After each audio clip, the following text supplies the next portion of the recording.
Halo, apa kabar Sobat YouTube semua? Berjumpa kembali di Lentera Belajar, channel belajar yang sebenarnya. Pada kesempatan hari ini, Lentera Belajar akan membahas soal penilaian tengah semester mata pelajaran IPS. Untuk jenjang SMP atau MTS di kelas 8. Ini merupakan soal part 1. Semoga video ini bisa membantu Sobat YouTube semua dalam belajar menghadapi penilaian tengah semester. Bagi Sobat YouTube yang belum subscribe, silahkan bisa subscribe dulu. Dukung terus channel Lentera Belajar agar mendapatkan video terbaru dan menarik lainnya. Oke, langsung saja ke soal.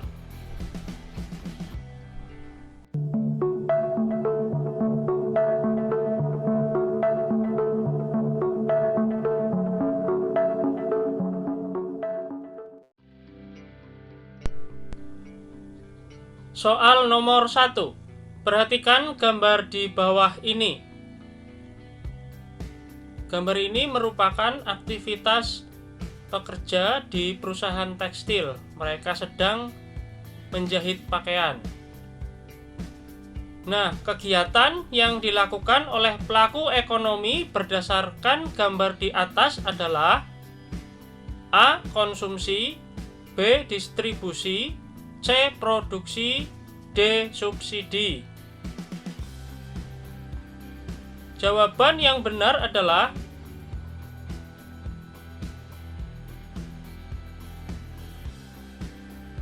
yang C. Produksi.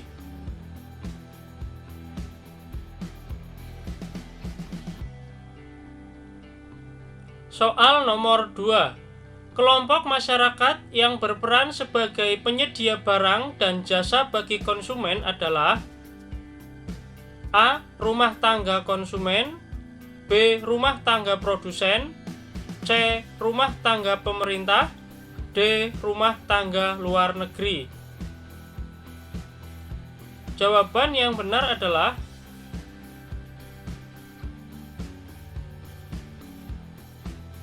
yang A. Rumah tangga konsumen.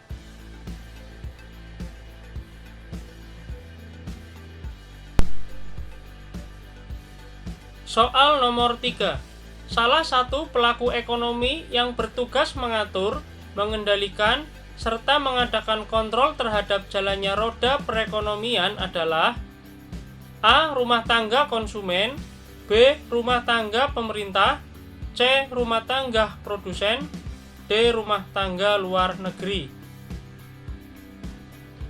Jawaban yang benar adalah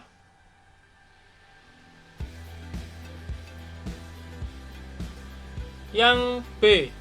Rumah tangga pemerintah.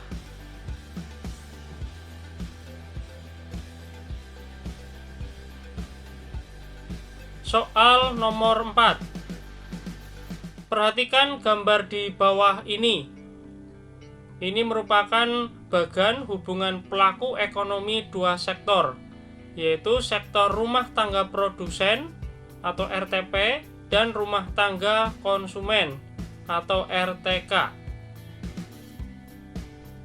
Berdasarkan gambar di samping, hubungan rumah tangga produsen dengan rumah tangga konsumen yang benar adalah A. Pembayaran balas jasa faktor produksi diterima oleh rumah tangga produsen digunakan untuk pembayaran atas pembelian barang dan jasa kepada rumah tangga konsumen. B. Pembayaran balas jasa faktor produksi diterima oleh rumah tangga konsumen digunakan untuk pembayaran atas pembelian barang dan jasa kepada rumah tangga produsen. C. Penjualan barang jasa oleh rumah tangga konsumen digunakan untuk pembayaran balas jasa kepada rumah tangga produsen. D. Penjualan barang jasa oleh rumah tangga produsen digunakan untuk pembayaran atas pembelian barang dan jasa kepada rumah tangga konsumen. Jawaban yang benar adalah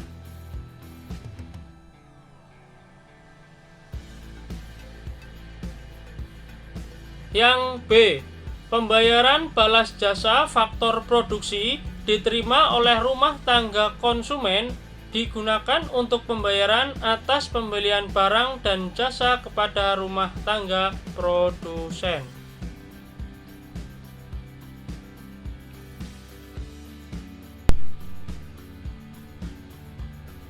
Soal nomor 5. Perhatikan data di bawah ini.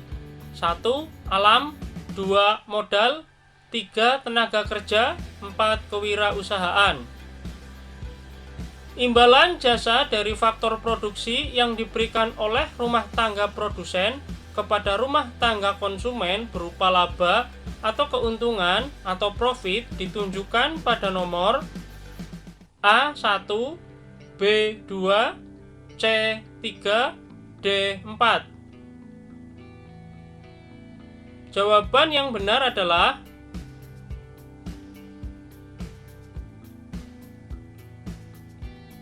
yang C, nomor 3, yaitu tenaga kerja.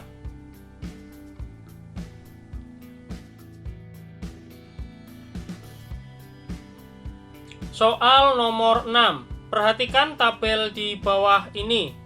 Tabel 1, pasar modal, minimarket, pasar tradisional, dan bengkel. Tabel 2, pasar modal, pasar tenaga, minimarket, bengkel. Tabel 3, minimarket, pasar tradisional, bengkel, dan lembaga pendidikan. Tabel 4, minimarket, bengkel, lembaga pendidikan, dan bursa efek. Contoh pasar output pada tabel di atas terdapat pada kolom A1, B2, C3, D4. Jawaban yang benar adalah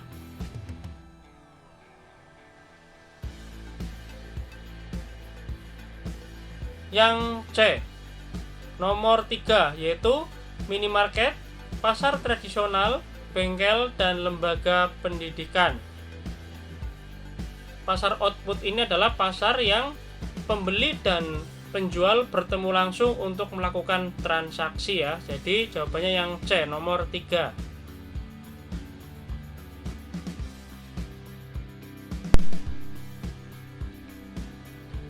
Soal nomor 7.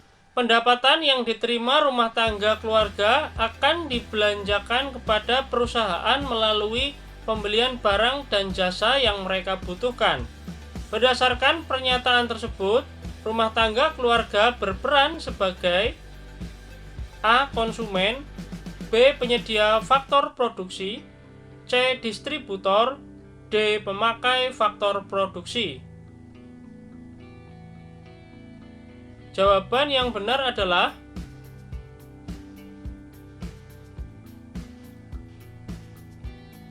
yang B, penyedia faktor produksi.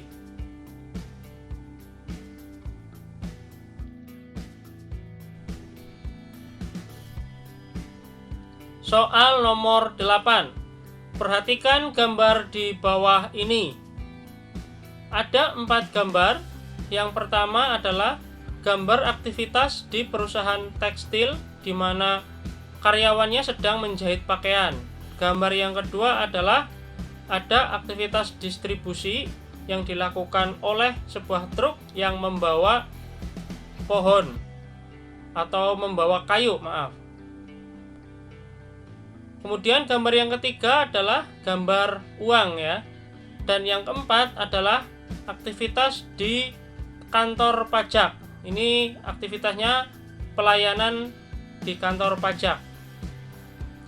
Faktor produksi berupa modal pada gambar di atas ditunjukkan pada gambar nomor A1, B2, C3, D4. Jawaban yang benar adalah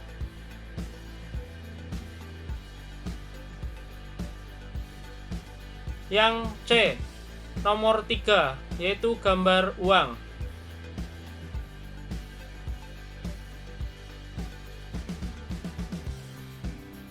Soal nomor 9. Rumah tangga produsen di Indonesia antara lain A. BUMN, BUMS, dan asuransi. B. BUMN, BUMS, dan koperasi. C. BUMN, BUMS, dan pegadaian. D. BUMN, koperasi, dan lembaga zakat. Jawaban yang benar adalah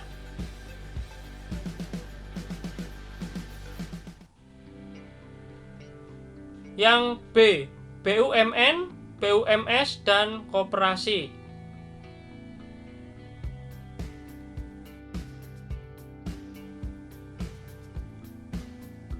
Soal nomor 10. Pemberian subsidi pada perusahaan dalam negeri sehingga mampu bersaing dengan produk dari luar negeri menentukan besarnya pajak. Pemberian izin pendirian swalayan merupakan peran dari rumah tangga pemerintah sebagai A. Regulator, B. Konsumen, C. Produsen, D. Distributor. Jawaban yang benar adalah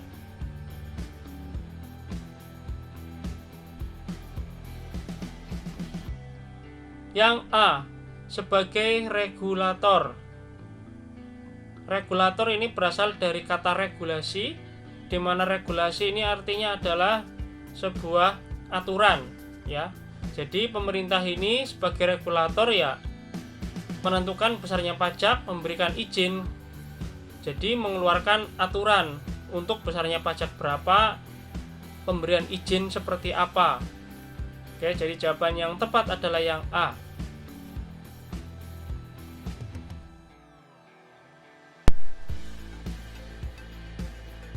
Soal nomor 11. Perhatikan data di bawah ini. 1. PT Djarum, 2. PT Kereta Api Indonesia, 3. PT Holcim, 4. PLN, 5. PT Fast Food Indonesia, 6. Pertamina. Berdasarkan data di atas, perusahaan yang termasuk dalam badan usaha milik negara atau BUMN ditunjukkan pada nomor A. 1, 2, dan 3, B. 1, 3, dan 5, C. 2, 4, dan 5, D. 2, 4, dan 6. Jawaban yang benar adalah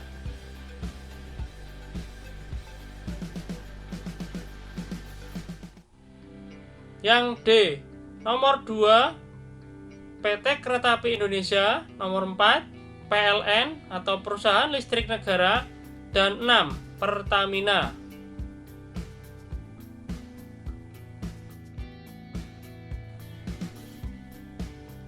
Soal nomor 12. Penyebab munculnya perdagangan antar pulau adalah A. Adanya perbedaan suku dan ras, B.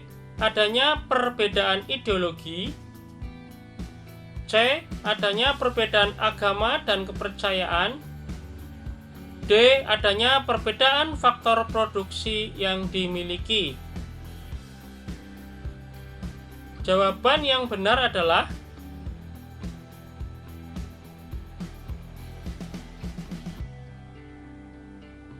yang D. Adanya perbedaan faktor produksi yang dimiliki.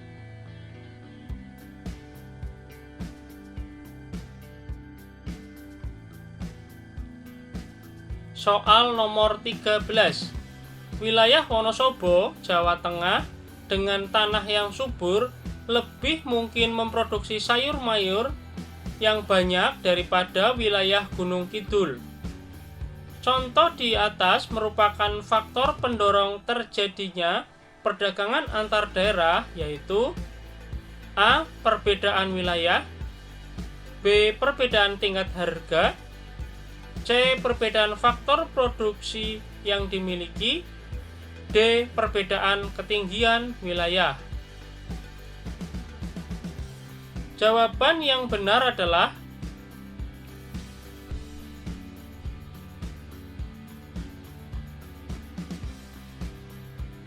Yang C, perbedaan faktor produksi yang dimiliki. Karena Wonosobo di daerah dataran tinggi ini cocok untuk memproduksi atau menanam sayur mayur. Sedangkan Gunung Kidul ini wilayah pesisir laut atau pesisir pantai, ini lebih banyak komoditi ikan laut di sana. Jadi memang kedua tempat ini sangat berbeda komoditinya. Nah, oleh karena itu akan terjadi perdagangan antar daerah. Jadi jawaban yang tepat adalah yang C.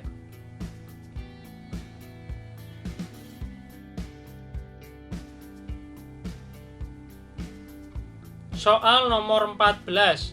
Di daerah yang kaya akan buah durian, harga durian pasti lebih murah dari daerah lain yang hanya sedikit memiliki pohon penghasil durian. Contoh tersebut merupakan faktor pendorong terjadinya perdagangan antar daerah, yaitu A. Perbedaan faktor produksi yang dimiliki, B. Perbedaan tingkat harga, C. Perbedaan selera pasar, D. Perbedaan jumlah permintaan. Jawaban yang benar adalah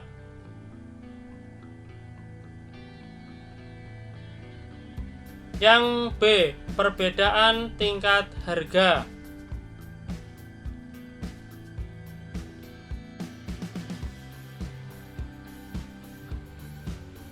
Soal nomor 15. Contoh tenaga kerja terdidik adalah A. Montir, B. Babysitter, C. Tukang parkir, D. Jaksa. Jawaban yang benar adalah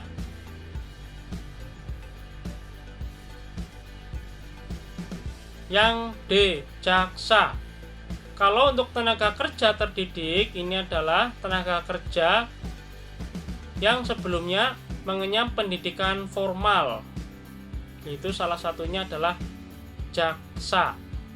Jadi untuk bisa jadi jaksa harus mempunyai minimal sarjana hukum ya.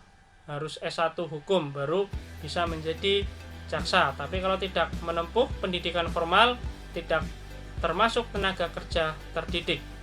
Jadi nomor 15 jawabannya yang D.